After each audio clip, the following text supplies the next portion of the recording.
Yeah, so as Catherine mentioned, it just took one connection. I was a prosecutor in Cumberland County for 26 years, and I specialized in juvenile prosecution. And Victor Veith presented at one of our conferences.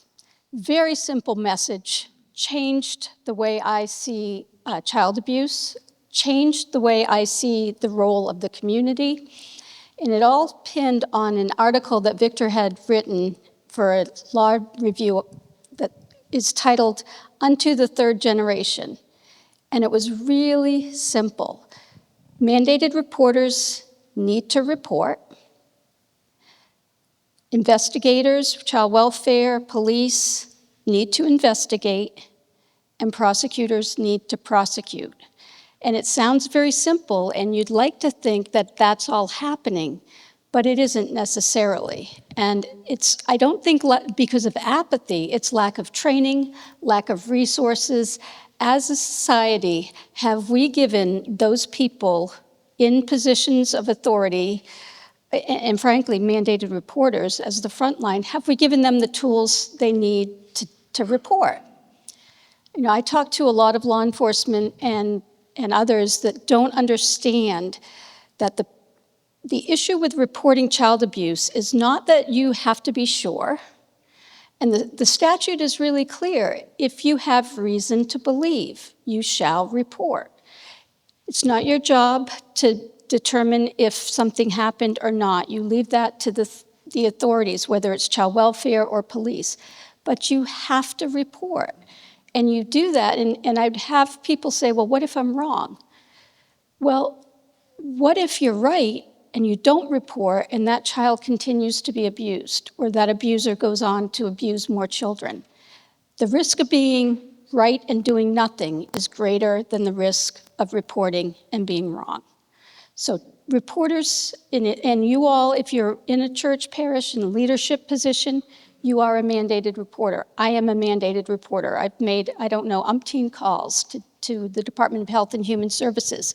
It won't surprise any of you to know that the youth we have in the juvenile justice system who are on the deep end, I'm not talking about those of us who were, when we were teenagers, broke the law. That was me. And most kids who break the law are not deeply troubled, but we have some who are deeply troubled. And of that group, most, especially the girls, have been abused. Most of the girls, and frankly, people who identify as female, have been sexually abused. And it should surprise no one. And I have to wonder, did somebody know? Did somebody suspect when that girl was 5 and not say anything? That is a weight I'm not willing to carry. If I'm wrong, somebody will figure it out, let the investigators do their job. If I say nothing and I'm right, shame on me for letting that child down. And I've actually had girls say, people know, they just don't do anything about it. And that should never be any of us, that just have that information, have that feeling, and don't do anything. So we've got to help mandated reporters know how to report and when to report, and it should be easy. Investigators, whether it's child welfare investigators or police investigators, need resources. They need special training. They need to be trauma-informed. They need all of these specialized tools. And I don't know if Victor mentioned on either of the days he was speaking that he has a training center that has everything an investigator would want to do. They actually have like a house that you can go into and look for evidence of child abuse. Do we do that here in Maine? Not so much. And so when you're in your town council meetings or you're in the legislature and you get to decide if the police or the DHHS are going to be getting resources, ask them, how much of this is going to training to help you do a better job? That's where we need to put our money. That's what our children deserve. And then prosecutors need the same training, the same tools, and they need to be able to take a risk And again, as a prosecutor, we can't prosecute if you don't believe that that there's evidence. But there are a lot of cases on the line where you say, maybe, maybe not. I think I can prove this beyond a reasonable doubt, but there are a couple problems. The prosecutors need to prosecute. Let the jury or the judge sort it all out. So people need to take risks, because we know that when we don't take risks, more kids are harmed and hurt. So I shared that with you. Oh, one other thought I want to share. One thing I learned as a prosecutor in studying criminal justice is there's a theory that you need three things to have a crime, and I mentioned this in our breakout group. You need motivated offenders. Always going to have motivated offenders. You probably won't know who they are.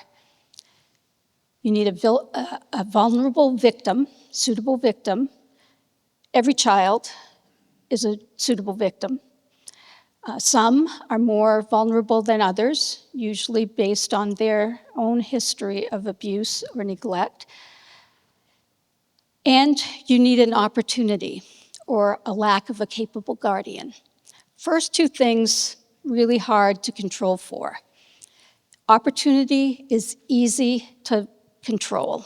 If you're in a parish and you have doors to your classrooms that don't have windows, change that, because an adult and a child behind a closed door is an opportunity. You can be the capable guardian by saying, I'm not going to let any children meet privately with adults in my parish, my church, my school. Everything has to be open and transparent. And if you have opportunities to do things with youth as a group, have two adults. Right now, I'm working with the Department of Corrections, and part of my responsibility is overseeing Long Creek. We try to always have two adults for protection of the children and for everyone, so that there's never an opportunity for an adult who might be a motivated offender to have unprotected or unseen contact with a youth. So be the capable guardian, be the one that makes the difference. Take what you've learned today, share it with others, because just as simple as me telling Catherine, oh, you should check out Victor Veith. She has impacted hundreds of people throughout the state, law enforcement, prosecutors, educators, social workers. She has taken that and just spread all of that information with Victor's help. So be the one that makes a difference. And as I say that, I'm going to hand over the mic to Bill Diamond, who has been one, who has made a difference and continues to make a difference to protect youth in the communities.